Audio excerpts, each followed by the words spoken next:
saved them from the Roman Empire.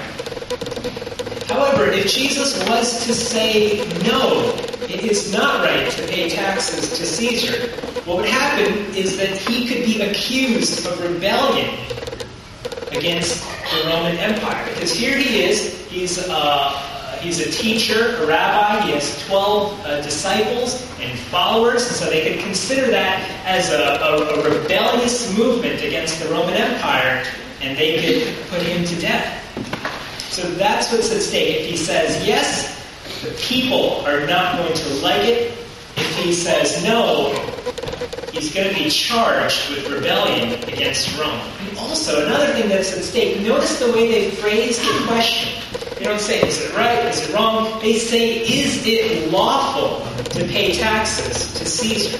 And so they're bringing the Jewish law into question, the Torah. First 5 books of Moses, and say, according to the Jewish law, is it right to pay taxes to Caesar? Now, here's something interesting. In the Jewish law, Leviticus, chapter 23, we won't turn there, but what it tells us is that that land that the people of Israel were going to inherit, God says, that land is mine, and it shall never be sold permanently. So, here you have Caesar, this is a Roman emperor. The Roman Empire has taken all sorts of land, and that's part of it. And so, the Roman Empire has violated God's people and God's land. So therefore, you could create a case from the Old Testament for not paying tribute to Caesar. Well, let's see the way that Jesus handles that. They come to him with these flattering words. They say, we know that you're a teacher. We know that you don't care about the opinions of men. So we're presenting this question to you. He says in verse 18, though, that Jesus perceived their wickedness. He says to them, why are you tempting me? Why are you trying to trap me in my words, you hypocrites? So here's what Jesus says. Jesus says to them in verse 19, show me the tribute money. Show me the money that you use to pay taxes. And they brought to him a denarius, or it says in the King James, a penny.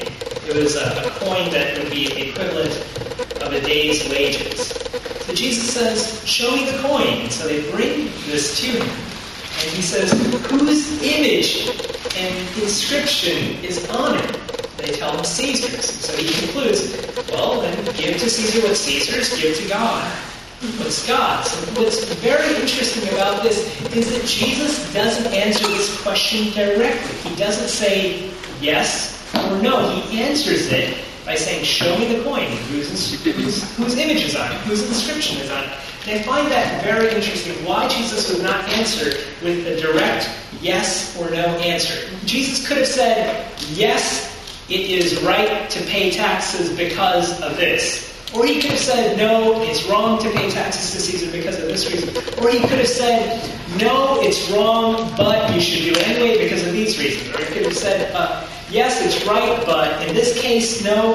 He could have given an answer, and he could have explained it, he could have qualified it, but he doesn't. He says, show me the coin whose image is on it, whose inscription is on it. I think, why does Jesus do things like that? When Jesus healed a man born blind, what did he do? Jesus could have very easily said, be healed, but he doesn't. He spits on the ground, he makes the clay, he puts it on the eyes of the man, he tells the man to go and wash. Why does he do things like that? I think there's a clear reason he does that. There's a clear reason why he does what he does in this text. So let's take a look at that. So the image is seen, okay, Caesar's image. The inscription belongs to Caesar, and it concludes from that. Render to Caesar what's Caesar's, give to God what's God's. So there's a couple of interpretations of this passage. Let me share a couple of them. Number one, now this is not what I believe to be accurate about this passage. This is what many people say about this passage, okay? Number one, It's the interpretation of compartmentalization, meaning that you separate the areas of your life. Caesar has a claim to part of your life, and God has a claim to part of your life. And I don't think that's very accurate. Here's why. Number one, what would happen if there was a conflict between what God expects of you and what Caesar expects of you? Number two, where does Caesar get his claim upon your life? Where does Caesar get the right to have authority over you? And for those of you who know a little bit about American history, in a controversy that we see in the American Declaration of Independence, you see, in Great Britain, they had the philosophy of the divine right of kings, meaning kings had a divine right from God in the positions that they were in. So when the Americans who came from Great Britain to this land, when they declared their independence because of the injustices performed by the King of England, what they declared was that government rulers get their right to rule from the consent of the people, from the will of the people. So that's controversy. Where does Caesar get his claim, get his authority to rule over you? Third reason why that's this theory of compartmentalizing your life. Caesar owns part of your life and God owns part of your life. There's another reason that's a problem. Because for some people it becomes a philosophy of life, where people have this philosophy that you separate your public life, your rational, intelligent life, from your private life and your faith. And your faith, that's the part of you where you deal with God and religion and church and worship. And the rational, intelligent, public part of you, that's where you deal with science and government and politics. And the two are separate and they have to be kept separate. And that's the bad philosophy, because we as Christians should believe that our faith pervades all of our life. Also, that philosophy of separating your life, that